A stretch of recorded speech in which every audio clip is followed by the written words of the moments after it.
Bonjour, bienvenue à l'hôtel de Paris Saint-Tropez.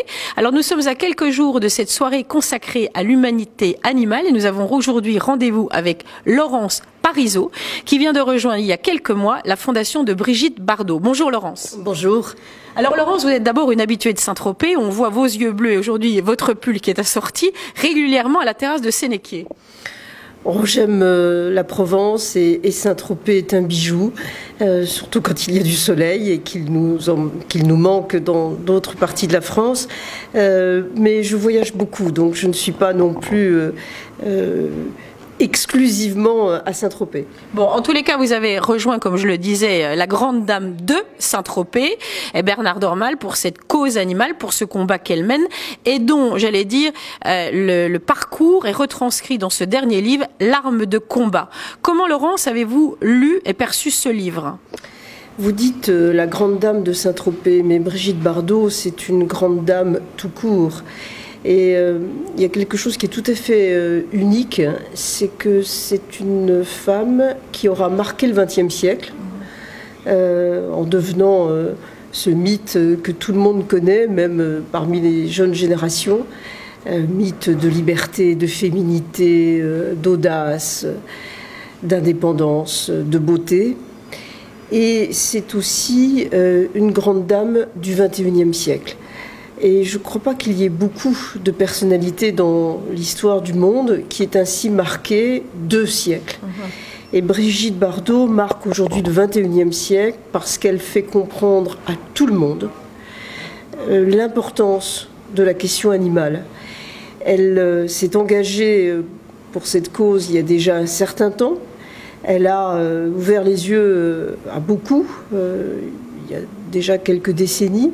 Mais ce qui est unique, exceptionnel, extraordinaire, c'est qu'elle continue à sensibiliser et à faire comprendre. Et son dernier livre bouleverse profondément des générations qui n'avaient pas encore été sensibles à cette question. Alors absolument, moi-même je vous le disais, quand j'ai lu ce livre, la prise de conscience, au-delà de mes affinités naturelles pour les animaux, la prise de conscience a été forte, violente. Les images qui affluent à notre esprit en lisant le livre sont véritablement dérangeantes, mais il faut aller bien évidemment au-delà de ce dérangement parce qu'après avoir lu ce livre, on n'est plus la même. Alors vous avez raison, je crois que personne d'autre que Brigitte Bardot n'arrive à nous faire comprendre finalement que l'animal a quelque chose d'unique, de précieux, mais qui est la seule chose qu'il possède, c'est la vie. Nous, les êtres humains, nous sommes également des animaux, mais nous avons beaucoup de possessions. Nos maisons, ce que nous avons construit. Eux, les animaux, ils n'ont qu'une chose, la vie. Très juste. Et ça, Brigitte Bardot, par son attitude, par ses mots dans ce livre, nous le fait toucher du doigt. Et du coup, on comprend notre responsabilité. C'est ça aussi qu'elle dit de manière magnifique. Elle est bien sûr dans l'émotion, dans le partage des sentiments, avec les animaux, avec les êtres humains aussi. J'insiste là-dessus parce qu'on a tendance à faire le faux procès, le mauvais procès, de préférer les animaux aux hommes, etc., ce qui est archi faux. Ce qui est faux, puisqu'il est quand même assez paradoxal de critiquer Brigitte Bardot, qui a eu des amants et des amours absolument extraordinaires, et dont elle parle d'ailleurs aussi. Absolument, et qui aide discrètement les gens sans que ça soit sous le feu des médias. Bernard Dormal, son époux, m'en témoignait encore hier. Elle a aidé une dame de 83 ans à avoir l'eau courante dans sa maison, alors que ça faisait des années qu'elle vivait dans des conditions un peu difficiles. Oui, il y a 1000 exemples. Par exemple, j'ai toujours été frappée de cette petite chose bouleversante qui est que Brigitte Bardot reçoit beaucoup de bouquets de fleurs, régulièrement. Elle en a tellement que sa maison pourrait être transformée en boutique de fleuriste. Et beaucoup de ces bouquets vont dans les maisons de retraite, chez des personnes seules. Donc je trouve que l'histoire est très belle, c'est-à-dire les fleurs vont chez elle, et puis de chez elle vont soutenir le moral de telle ou telle personne affaiblie. Donc oui, Brigitte Bardot est sensible à tout être vivant. En fait, c'est quelqu'un de profondément humaniste. Mais comme c'est aussi quelqu'un qui est révolté, qui est capable de coups de gueule extraordinaires, avec en plus des formules chocs qui sont saisissantes. Du coup, évidemment, on a le tendance à ne voir, à ne retenir que ça. Mais c'est quelqu'un qui est sans filtre. Alors vous, vous qui avez été présidente du MEDEF à 2 reprises, au contraire, avez plutôt un langage a priori un peu plus politique quand même. Alors cette cause que vous avez épousée là récemment, concrètement en rentrant dans la Fondation, elle existe pour vous depuis combien de temps, cette sensibilité à la cause animale, aux animaux? Je crois que, comme beaucoup de gens très engagés sur cette question, je l'ai toujours eu, cette sensibilité. J'ai toujours été attentive aux animaux d'Afrique, par exemple, et j'ai eu la chance de très jeune d'aller au Kenya, en Tanzanie, au Botswana. Et quand je vois que ces bêtes extraordinaires que sont les éléphants sont aujourd'hui menacés de disparition, je ne peux qu'être saisie et me dire il faut réagir. Donc c'est pour vous dire que c'est très ancien, que j'ai transformé cette sensibilité en une interrogation un peu plus intellectuelle il y a déjà une quinzaine d'années. Notamment parce que j'ai une amie qui a beaucoup réfléchi sur le sujet et qui m'a fait découvrir aussi des textes classiques. Des classiques. Oui. Alors je pense à Plutarque, je pense à Montaigne. C'est extraordinaire ce qu'a écrit Montaigne. C'est dire que tous les grands philosophes se sont interrogés sur cette question animale.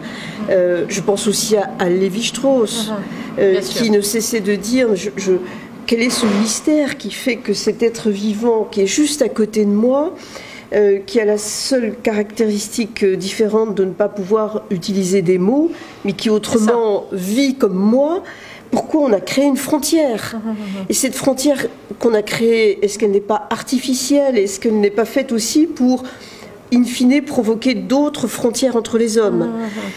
Donc, j'ai toujours eu cette sensibilité, puis plus tard cette interrogation intellectuelle.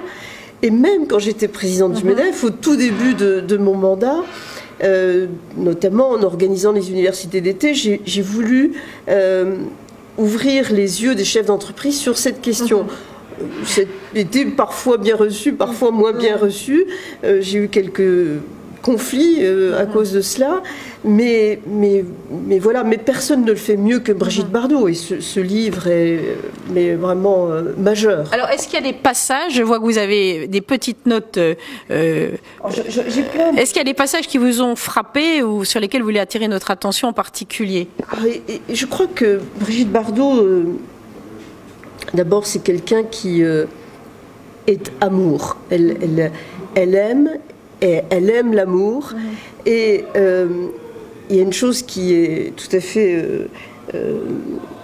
extraordinaire, c'est la façon dont elle parle de l'amour qu'elle a à l'égard des animaux. Et elle dit notamment « L'amour que je porte aux animaux se décuple en permanence.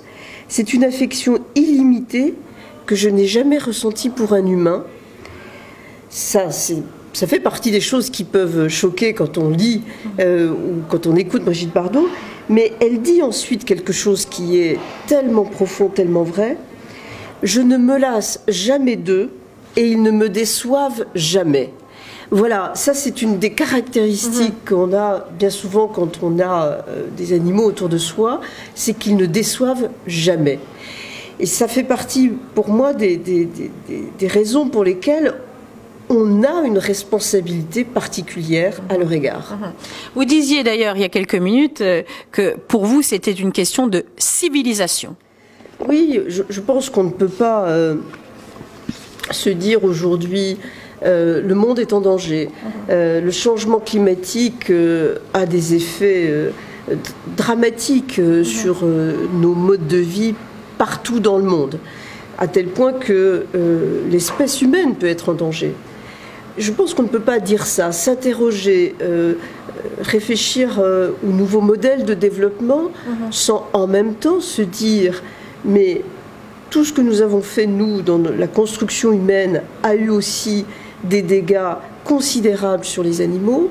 Est-ce que nous ne devons pas faire attention, du coup, agir autrement?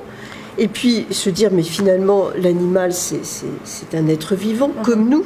Tout à fait. Puisque nous avons appris à nous respecter entre vivants, pourquoi ne pas apprendre à nous respecter entre autres vivants?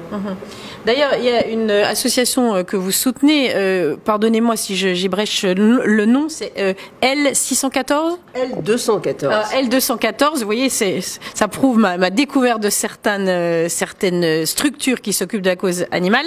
Bernard Dormal m'a montré hier une vidéo justement d'un ours blanc qui marche très lourdement, qui est rompu de fatigue, qui porte toute la solitude du monde d'une certaine manière et qui effectivement subit le réchauffement climatique.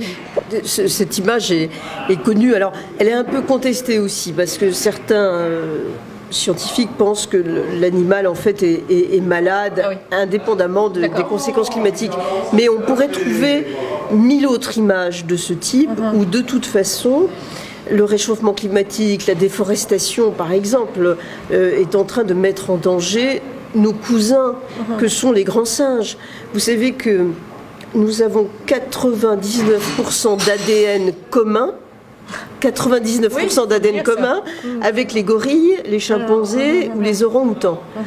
Or, ces grands singes d'Afrique, d'Indonésie sont en danger d'extinction, parce que la construction de routes les empêche de vivre dans leur habitat naturel. Alors moi je reste quelqu'un qui défend l'entreprise, qui veut une économie prospère dans notre pays et partout dans le monde. Je dis simplement qu'il faut trouver une autre façon de concevoir l'économie et que celle-ci doit être respectueuse de l'environnement, de la nature et des animaux. Absolument. Alors, Laurence, vous avez donc été pressentie pour être vice-présidente, voire même plus tard, mais on souhaite le plus tard possible, présidente. Comme Bardot a dit d'ailleurs, il faut qu'elle fasse ses preuves, ce qui était tout à fait charmant. Qu'est-ce que concrètement vous allez faire avec cette fondation, vous qui avez d'ailleurs côtoyé les plus grands patrons, dirigé les plus grands patrons, d'ailleurs on peut le dire. Est-ce qu'il n'y a pas une position justement de votre part privilégiée pour vous faire entendre ? Ma priorité, c'est d'aider Brigitte Bardot et sa fondation à faire le bon tam-tam, je dirais, auprès des décideurs, notamment politiques.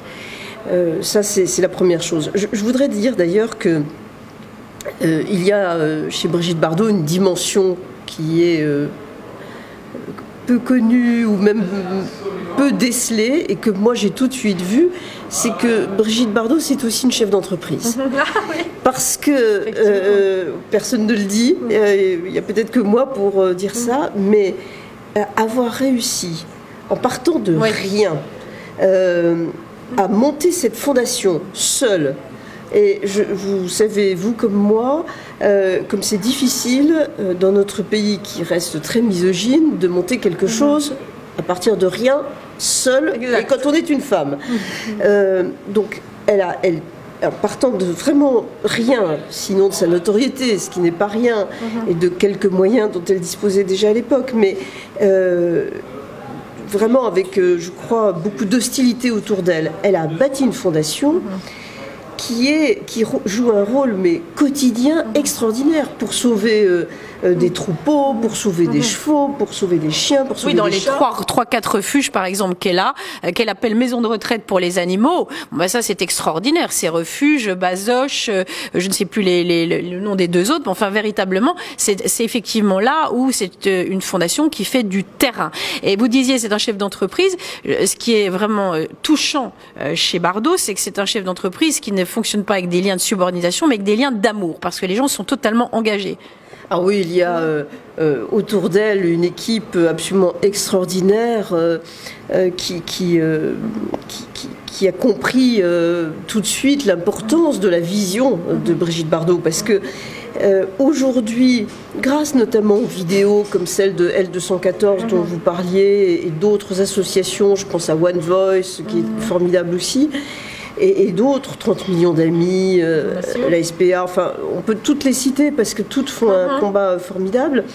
Aujourd'hui, la différence, c'est que on voit les choses. On voit l'horreur du traitement infligé aux animaux dans un abattoir. On voit l'horreur du traitement des cochons qui font ensuite les jambons que jusqu'alors on aimait, mais quand on comprend la façon dont les cochons sont traités, on a du mal à... Mais ce qui est extraordinaire, c'est que Brigitte, elle n'a pas eu besoin des vidéos pour comprendre. Et les équipes qui travaillent avec elle dans la fondation non plus. Et du coup, cette fondation fait un travail de protection majeur en France, mais pas seulement.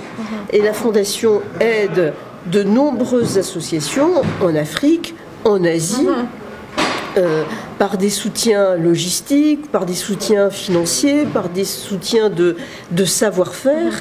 Donc il y a une dimension internationale qui n'est peut-être pas très connue de beaucoup de Français, mais qui est tout à fait importante. Oui, d'ailleurs, elle travaille également de concert avec un habitué de la presqu'île, qui est Paul Watson aussi, qui est fortement engagé, qui est charmant et qui lui-même a son franc-parler.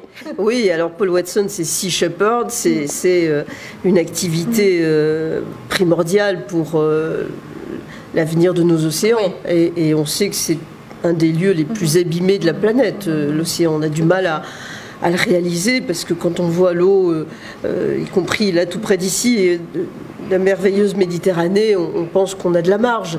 Mais en réalité, non, on n'a plus de marge. Tout à fait. D'ailleurs, Laurence, vous serez notre invitée à nouveau pour la Journée des Océans le 8 juin, que nous allons célébrer aussi, honorer, puisque l'Hôtel de Paris nous laisse la possibilité véritablement à Saint-Tropez de parler de grandes causes, j'allais dire humanitaires, humanistes plutôt, même je dirais, comme effectivement cette cause animale, donc à la date du 27 mars prochain. Et le 8 juin, nous parlerons des océans. Alors, je vais vous poser une question quand même, puisque le mystère reste entier. Comment avez-vous rencontré Brigitte Bardot?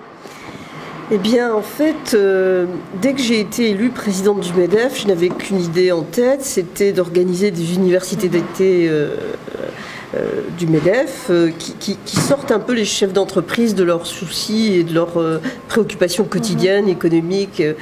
Et je me suis dit, mais ça serait formidable si Brigitte Bardot venait s'adresser à eux. Donc j'ai fait une très belle lettre que j'ai envoyée à Brigitte Bardot. Et celle-ci m'a répondu par fax en disant qu'elle ne se rendrait pas à l'université d'été du MEDEF, mais qu'elle était très sensible à ma proposition. Et elle m'envoyait par son fax des baisers pleins de tendresse et d'amour. Et donc cette rencontre fut d'abord exclusivement épistolaire. Comme souvent. Comme souvent avec Brigitte, mais d'ailleurs elle répond à tout le monde. Tout le monde. Elle a un courrier, mais c'est des centaines de lettres par jour. Et je crois qu'avec ce livre, elle en a encore plus qu'elle n'en a jamais reçu. Et donc c'est comme ça que nous sommes entrés en relation. Alors ensuite, il y a eu quelques échanges écrits. Mais bon, j'étais très prise par mes activités médefiennes. À partir du moment où je n'ai plus été engagée autant au MEDEF, je lui ai proposé de venir la voir. Elle a tout de suite accepté. Et c'est comme ça que ce lien s'est noué. Et je ne peux pas vous dire l'admiration que j'ai pour elle. Elle est sans limite. Madame Parisot, je vous remercie et je vous donne donc rendez-vous au 27 mars à l'Hôtel de Paris Saint-Tropez. Nous serons en compagnie de sa co-auteure, de Bernard Dormal, et peut-être nous fera-t-elle le plaisir de faire une intervention téléphonique. Merci beaucoup. Merci. Merci à vous.